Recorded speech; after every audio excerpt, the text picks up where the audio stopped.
Jason West had no idea where he was. 1 minute he had been flying over Sector 9 Gamma, scanning an uncharted planet for water and resources. The next his ship had caught something invisible in orbit and crashed into a thick alien jungle filled with glowing plants and air that smelled like hot metal and honey. He survived barely, but his cums were dead, supplies limited. And worst of all, he was alone, or so he thought. On the third day, while searching for clean water, Jason came upon a stream that shimmered gold under the strange blue sky. He knelt at the edge, filled his hands with cool liquid, and drank slowly. His muscles aching from the crash, his eyes closed, just for a second, and then he heard a splash. When he looked up, he froze. Standing in the middle of the stream was a figure small, no taller than a child. Her skin was pale blue and shimmered in the sunlight.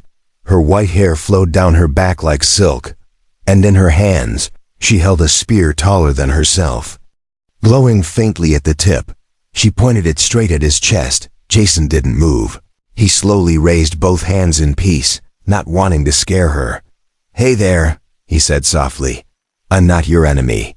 The girl didn't speak. Her silver eyes stared at him, sharp and filled with caution. Her bare feet didn't even ripple the water as she stepped closer. He tried again. "Do you understand me?"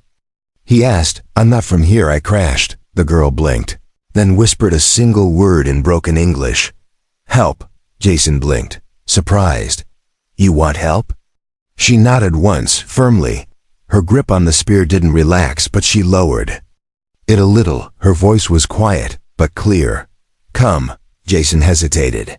His training said no. He should stay near the wreck, build shelter, wait for rescue. But something about this girl, so small, yet brave, made him rise to his feet and follow her. She turned and walked upstream, stepping through the jungle as if it obeyed her. Jason followed carefully, watching as giant trees curved around them, vines glowing softly in the shadows. Birds with 6 wings flew overhead, and tiny lights danced through the air like floating fireflies. They walked in silence for almost half an hour. Jason tried to ask her name, but she just kept saying, "Airy," when he pointed to her. So he guessed that was it, Airy. Finally, they reached a clearing, and what he saw made him stop in his tracks. There was a village, small huts made of woven leaves and bone, but half of them were burned. Others had collapsed completely. Alien beings similar in shape to Airy, though older and taller, sat in silence, injured or tired. Some looked at Jason with wide eyes, others looked away. Children peeked from behind broken huts. Elders whispered among themselves. Airy stopped in front of him and pointed to a group huddled around a broken fire pit. "No food," she said. "No strong." Jason crouched beside her. "You brought me here because you think I can help them?" Airy nodded again. "You strong human, strong." Jason looked around. His heart was heavy. These people were scared, weak, and clearly struggling to survive. And this little one, Airy, had walked into the jungle alone just to find help, and he was the one she found. He took a deep breath and stood up. "All right," he said. "Let's fix this together." For the first time, Airy's face softened. The spear lowered completely. Her eyes met his, not with fear, but with something like trust. Jason didn't know what tomorrow would bring. He didn't know if anyone would come rescue him, but right now, these people needed him more than anyone else did, and that was enough.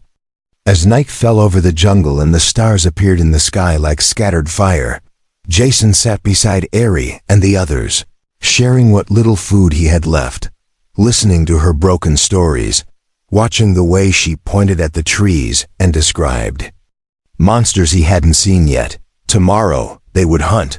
Tomorrow, he would help her tribe defend themselves. But tonight, Jason knew one thing with full clarity: he wasn't alone anymore. Jason didn't sleep that night.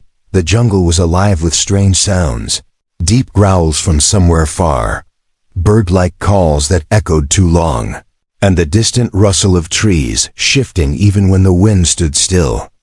But it wasn't the jungle that kept him awake. It was the silence of the village.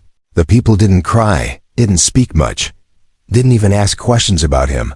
They just stared, broken, tired, and hollow, like shadows of themselves. Jason sat beside a burned-out hut, his back against the cool bark of a tree. His hands were still sore from the crash, but he felt something worse, something he hadn't felt in a long time. Helplessness. Eri was nearby, sharpening her small spear with a jagged stone. Her movements were slow but focused, as if sharpening it gave her control over something in a world that had stolen everything else. Jason finally broke the silence. What happened here? She paused, her silver eyes rose to meet his. After a long moment, she answered, her voice low. Beasts came, from the forest dark, from under roots. Jason leaned forward. How many? Eri held up 2 fingers, 2 first night, then more. She pointed to a tall stump in the center of the village. Jason noticed it now half covered in vines, but clearly a watchtower, or at least, it used to be. They broke it, she said. They kill strongest ones, huntmasters gone. And the others? Jason asked gently, hiding scared, she replied, her voice tightening. Somewhat a run. Jason looked around again. There were no weapons other than spears made of sharpened bones and metal scraps. The huts had no real walls. The defenses were low mounds of dirt and sticks. They wouldn't last another attack. Why didn't your people ask for help before? He asked. They said no outsider would care, Eri replied, then added softly. They were wrong. Jason sighed, stood up and brushed dust off his pants. If I help, we have to prepare, not just wait and pray. We need plans, traps, weapons, movement. Eri stood as well, her small frame straightening with fire in her eyes. I show you, she said. I know forest. They walked together past the edge of the clearing, deeper into the overgrowth. Every step they took was careful, slow. Eri pointed out markers on trees, claw marks, broken branches, bones scattered near roots. Scouts, she said. Big ones send small ones first.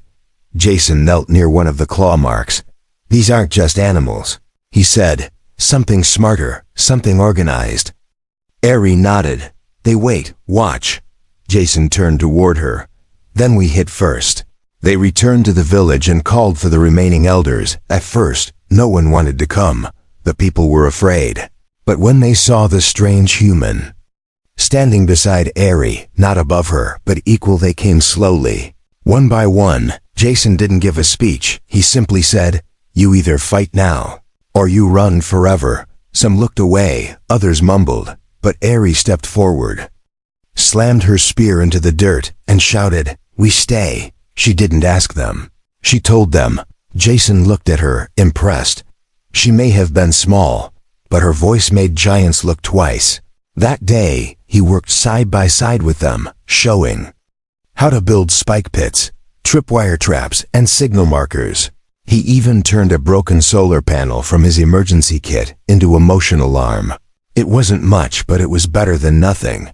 He taught them how to move without sound, how to strike from high ground, how to pull back before losing position. And through it all, Eri never stopped, never rested, never looked scared. When night came, the village looked different. There were shadows still, but not just of fear, shadows of motion, of preparation, of people ready. As Jason sat near the new fire, sharpening a large blade made from a broken wing panel, Eri sat beside him, her hair braided back with leaves, her small face covered in soot and pride. You lead, she said softly. Jason smiled. No, you do. I just gave you tools. She tilted her head, curious. Why do you help? Jason stared into the fire for a long moment before answering. Because once, when I was lost, someone helped me, and I promised if I ever had the chance I'd do the same. Eri nodded slowly, then whispered, you strong, but not just here. She pointed at his arm. Here. She touched his chest gently. Jason's eyes softened. He looked at the little huntress, the girl who had once pointed a spear at him and now sat beside him like a commander and a sister. Tomorrow, she said, we hunt. Jason looked toward the forest, the glowing mist swirling beyond the trees. Then let them come, he whispered. We'll be ready. The jungle was never silent. even at dawn. When the sky above Aurella turned a soft orange, the trees creaked, creatures growled, and the air buzzed with invisible wings. But today felt different. Every sound felt closer, heavier. Like something was watching from the shadows. Jason crouched beside a moss-covered rock, gripping a long bone spear Eri had given him. It was light but strong, sharp enough to pierce hide. Eri stood beside him, almost invisible in her jungle-colored cloak. Her eyes scanned the trees with the calm of a seasoned hunter. She wasn't afraid. Jason had expected her to be just a kid with a weapon. But no, Eri was focused, quiet, alert. She moved like the jungle was her skin. Her footsteps left no mark. Her breathing matched the rhythm of the wind. "This way," she whispered, pointing toward a narrow trail where claw marks scarred the ground. Fresh. Jason nodded and followed her through the thick underbrush. Vines parting like curtains, light breaking through in green shards. Every few steps they stopped to listen, to check the trees, to watch the shadows. They weren't hunting for food. They were hunting for scouts, smaller versions of the raiders that had attacked the village. Eri had warned him they came before every major strike, fast and deadly, but not too smart. If they took one down, they could learn what was coming next. After nearly an hour of tracking, Eri stopped and held up her hand. Jason froze. Ahead, in a small clearing surrounded by tall fungus and glowing flowers, a creature stood four-legged, sleek, covered in black scales that shimmered like whetstone. Its head was narrow, with long ears and yellow eyes. It sniffed the air, turning slowly, sharp claws clicking on the stone. "That's one," Jason whispered. Eri nodded. "Scout beast, fast but alone." Jason narrowed his eyes. "How do we do this?" Eri pointed to the left. "You go around, draw it out." He hesitated. "And you?" She raised her spear. "I strike from above," Jason didn't argue. He trusted her, more than he trusted his own instincts now. He moved left through the bushes, careful not to step on dry branches. The creature sniffed again and growled low but didn't move. Eri climbed a twisted tree trunk, almost like a shadow, positioning herself on a wide branch just above the beast. Her fingers tightened around her spear. Jason stepped into the clearing slowly, holding his spear low. "Hey," he said loud enough to be heard. "Looking for me?" The beast turned sharply, lips curling back. It hissed and charged. Fast like lightning, Jason braced himself, stepping aside at the last second, swinging his spear but missing by inches. Then Eri dropped from the tree. She landed on the creature's back with full force, jabbing her spear deep into its neck. The beast roared and thrashed, throwing her off. Jason lunged forward, slamming his spear through its side. Blood splashed across his arms, thick and dark green. The creature collapsed, limbs twitching, breath slowing. It was over in seconds. Jason breathed heavily, checking Eri, who was already on her feet, bruised but smiling. "You all right?"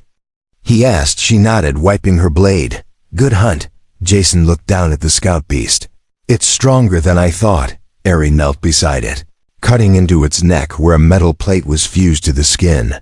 Inside was a blinking device, a tracker glowing red. She held it up, frowning. "More coming soon." Jason studied the device. "We've got time but not much." They carried the beast back to the village on a handmade sled. The people watched in silence as the two hunters returned, one large and human, the other small and fearless. Their expressions slowly changed from doubt to awe. Eri dropped the tracker in front of the elders. "Scout dead, but others follow." Jason stepped forward. "This gives us 2, maybe 3 days, that's all." The elders looked at one another. Then at Eri. One finally said, "You led the hunt?" She nodded once, standing tall despite her size. "You fought beside the outsider?" She looked at Jason, then back at them. "He's not outsider, he's part of our hunt now." There was silence, then slow nods. They didn't cheer, didn't smile, but their silence held respect. And that was enough. Later that night, Jason and Eri sat by the fire, examining the scout's armor plate. It was etched with strange marks like a command code or symbol. "They're organized," Jason muttered. "More than we thought," Eri poked the fire with her spear. "They want our land, our home, our breath." Jason looked at her. "Then we'll show them we're not easy prey." She met his eyes. "Together?" Jason nodded. "Together." And as the fire crackled and the stars blinked overhead, the human and the tiny huntress sat side by side, preparing for a storm they both knew was coming fast. The next morning, the village was buzzing, not with fear, but with whispers. Word had spread about the beast. The one Eri and the human brought down. Some were amazed, others still doubtful. But one thing had changed. People were watching Eri now, really watching, not just as the tiny girl with a spear, but as something else, as a leader. Jason stood beside her near the old tree stump in the center of the village, turned into a gathering spot. The elders sat around it, their faces lined with age and old laws. They motioned for silence as Jason stepped back, letting Eri take the front. She didn't look nervous. Her eyes were steady, her jaw set. She gripped her spear and spoke with the same fire she carried through the jungle. "Raiders come," she said. "You all know it." One elder leaned forward. "You bring proof, yes. But what will you do when 10 come instead of 1? "We fight," Eri answered simply. The elder shook his head. "You are a child, too small to lead. You bring back a beast, but not safety." Another spoke. "And this outsider," he pointed at Jason. "You trust him more than your own blood?" Eri didn't blink. He followed when no one else did. Jason wanted to speak, but she raised a hand, stopping him gently. This was her fight, her moment, and she would not let him speak for her. "I do not ask to lead," Eri continued, voice stronger now. "I already lead. I went, I hunted, I brought back warning. You sit, you talk." There was silence, heavy and wide. Then someone from the crowd, a younger voice, shouted, "Let her lead." Others murmured in agreement, but the elder stood and growled, "You break tradition." Jason finally stepped forward, standing beside Eri. "Then break it," he said, his voice calm but firm. "If tradition means doing nothing while your enemies sharpen claws, then yes, break it." Another elder rose. "Will you take responsibility if this plan fails, human?" "I will," Jason replied, "but I won't do it alone." He looked at Eri. "Because I follow her now." That changed something. The elders looked at each other, then slowly nodded. "She leads," the first one said, "but only this battle, only with you beside her." Eri looked up at Jason, her eyes shining not with pride, but with pressure, with trust. He gave her a small nod. "You're not alone," he whispered. From that moment, the village changed. Plans were drawn in the dirt. Jason taught them to make slings from vines, nets from fiber, noise traps from cracked crystals that shattered with sound. He trained groups in shifts, showed them how to fight as pairs, how to move together, how to retreat if needed. Eri moved like a storm, not giving orders, showing them. She ran faster than anyone, climbed trees in seconds, and set traps that even Jason had trouble spotting. One boy whispered, "She's the wind now." Another answered, "No, she's the blade in the wind." The younger ones followed her without question. The older ones still hesitated, but fear was turning into action, and action was what they needed now. At night, Jason sat beside her near the campfire, sharpening tools and drawing maps. "You ever done this before?" he asked, smiling lightly. Eri shook her head. "No," she said, "but I watch. I listen, I learn." Jason handed her a shaped stone for carving. "That's more than most do." She turned to him suddenly. "Do humans believe small can lead?" Jason leaned back, staring at the stars. "Some do, some forget. But strength isn't always size." Eri was quiet for a moment, then whispered, "I am scared." Jason looked at her. "Surprised, you hide it well." She nodded. "Scared. But I move anyway." "That's called courage," Jason said gently. "Real courage." The next morning, the entire village gathered near the edge of the jungle. waiting for what would come. They had nets, spears, traps set between trees, and alert calls ready if any line was broken. At the front stood Ari and Jason. Side by side, she raised her hand, fist clenched, and shouted, "We stand!"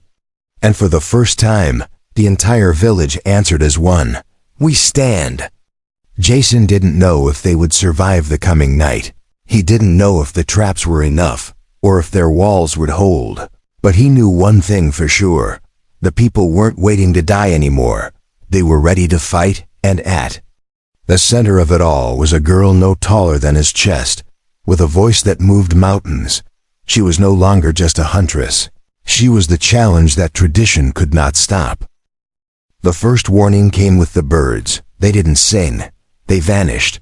The colorful winged creatures that filled the trees every morning were gone. Not one flap, not one chirp, just silence. Jason stood at the edge of the jungle, scanning the dark horizon. His grip on the spear was tight. Beside him, Ari crouched low, her eyes glowing faintly in the pre-storm light. The air was heavy, too still, too hot, like the world itself was holding its breath. Behind them, the villagers stood, ready. Each had a weapon, some sharp, some not, but all held tight. Children were hidden in root cellars beneath the huts. The traps were armed, nets stretched across trees, spikes buried under leaves, alarms wired into crystals that would shatter when touched. Then came the second warning. The ground trembled, just slightly at first, like a whisper underfoot, but it grew faster and heavier. Trees shook, leaves fell in waves, and from deep within the jungle came a roar, not like the scout beasts. This was bigger, louder, ancient. Jason looked at Ari. "It's here," she nodded. "Storm beast." The first shadow broke through the trees like a wave. Leaves exploded outward. Branches snapped like bones. The creature stepped into the open. It was massive, taller than any tree in the village, covered in dark metal like plates fused into muscle, its eyes glowing white, steam rising from its mouth with every breath. It was part machine, part monster. Jason had never seen anything like it. It roared again, and the shock wave knocked dust from the huts. Still no one moved. Ari raised her spear high and shouted, "Now!" A sharp whistle from one of the tree sentries signaled the first trap. The ground under the beast shifted and collapsed. Spike pit. The creature roared as it fell halfway in, spikes stabbing into its side, but it didn't die. It climbed out, bleeding black, eyes angrier than before. Jason threw his first spear, hitting its shoulder. It barely flinched. The villagers launched nets and slings. The beast swatted them away, smashing one hut into splinters. The ground cracked as it moved forward. Ari darted ahead, faster than lightning. She ran up a tree trunk and launched herself into the air. Landing on the beast's back, she drove her spear into the side of its neck, green sparks flying. It screamed and shook violently. Throwing her off, she rolled across the dirt and didn't get up right away. Jason saw her fall. His chest tightened. He didn't think he ran, he grabbed a sharpened beam they had set as a barricade pole. Heavy and long, he charged straight at the beast, dodging its claws, sliding under its chest, and jamming the beam deep into the wound Ari had made. The beast howled and staggered. Jason screamed from the effort, holding the beam with both hands, pushing until it sank halfway in. The villagers moved again, now brave, now furious. Spears rained down from every side. The children who had trained in secret threw burning sacks onto its back, smoke rising into the air. Finally, the beast collapsed, its legs folding under its massive weight. Its breathing slowed, and the light in its eyes dimmed. Then, silence. Jason fell to his knees beside Ari, gently turning her over. "Ari," he whispered, "talk to me." Her eyes fluttered open. She smiled weakly. "Did we win?" Jason laughed through his tears. "We did, you did." The villagers gathered around slowly, their faces wide with disbelief. One elder dropped to his knees and bowed low to Ari. "You are no child," he said. "You are Stormkiller." She tried to sit up. Jason helped her. Her hands were shaking, her face pale, but she was alive. The villagers began to chant her name, not as a child, not as a mistake, but as a warrior. Eri, Eri, Eri.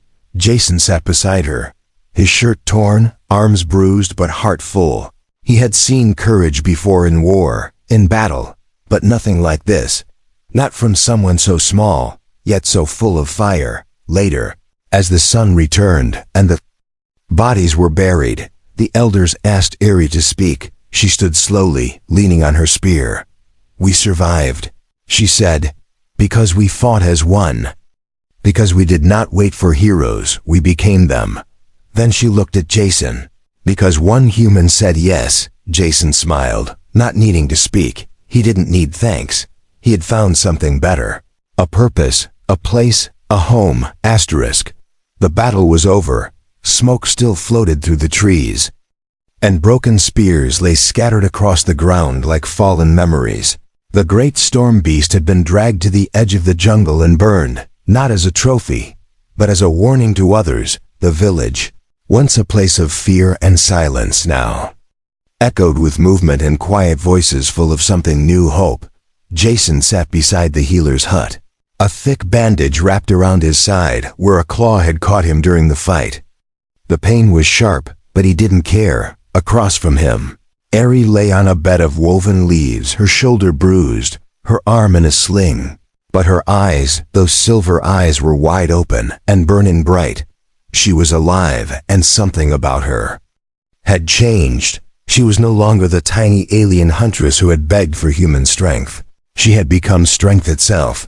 The elder who had once refused to trust her now stood beside her with lowered head.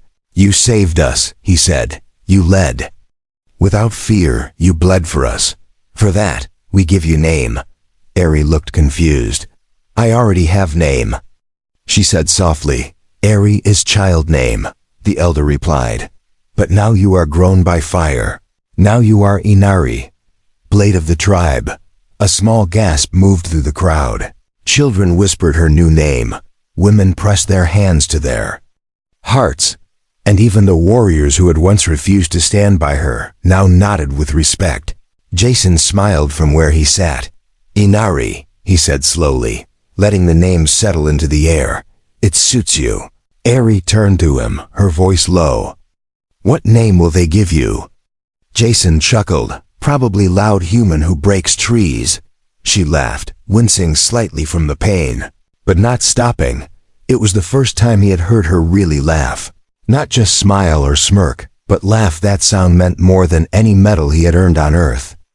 Later, as the stars rose over the jungle, Jason helped her walk to the central fire. The flames burned low, warm against the night. The villagers gathered again, not to fight, not to mourn, but to remember and to rebuild. One of the younglings, barely past his 10th cycle, came forward holding a carved necklace. "For you," he said shyly to Jason. "So you do not forget us." Jason took the necklace with care, running his fingers over the smooth stone in the center. It had 2 marks, carved side by side. One was Erie's old symbol. The other was a new one, a jagged mountain. "What does it mean?" he asked. The boy grinned. The small spear and the unmoving rock, together. Jason tied the necklace around his neck, feeling something deep in his chest shift. Not just honor, not just thanks, belonging. Later that night, as most of the village slept, Eri and Jason sat beside the quiet stream where they had first met. The moonlight turned the water silver, and fireflies floated above it like stars had come down to rest. "You remember?" she asked softly when I pointed my spear at you here. Jason nodded. "You looked like you were about to stab me." "I almost did," she said with a small smile. "But you looked tired, not dangerous, just tired," Jason chuckled. "That's the most accurate description of me ever." She looked down at the water, then back at him. "Why did you stay, Jason?" He took a long breath before answering. "Because I saw someone willing to fight, even when everyone told her not to, and because I knew, if I walked away, I'd never forgive myself." Eri was quiet for a moment, then whispered, "When I saw your strength, I thought it was your body, your size, But now I know, it was your choice. You chose to stay. When others would run, Jason turned to her. And you chose to stand when others knelt. That's the real strength. They didn't speak after that. They just watched the stream, the stars, and the quiet jungle that had once tried to break them. But hadn't. They had become something more, together. The days after the battle passed like a dream. No more screams at night. No more children crying from hunger. No more eyes watching the jungle with fear. The wind felt softer now, the sun warmer, and even the wild beasts seemed to keep their distance. The village had changed, but not as much as the people inside it. Jason helped rebuild the huts, using human design mixed with alien craft. He taught the young ones how to strengthen walls, how to make stronger ropes. Eri, now called Inari, led the new hunt teams, her name spoken with pride wherever she walked. They were no longer afraid of her size.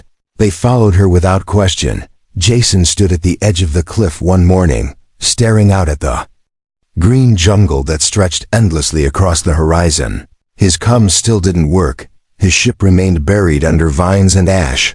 But the truth was, he had stopped trying to leave, not because he couldn't, but because he didn't want to. Eri found him there, as always. Her small feet made no sound on the rock. She stood beside him, silent for a while, then spoke. The others ask if you will leave when help comes. Jason didn't answer right away. He watched the sky, clear and deep, not a single human ship in sight. I used to dream of going home, he said.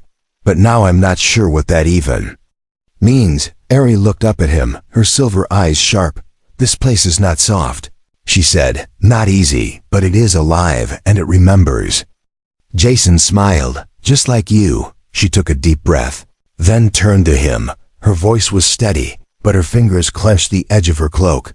We want you to stay, not because you are strong, not because you helped us fight, but because you are one of us now. Jason looked at her carefully. You mean the tribe? She nodded. I mean, me. The silence between them was full of emotion, not romance, but something deeper, something built on trust, on survival, on shared breath during dangerous nights. She wasn't asking as a leader, she was asking as the girl who once stood in a stream and begged a stranger for help. Jason knelt down to her height, his voice soft. You're asking me to stay?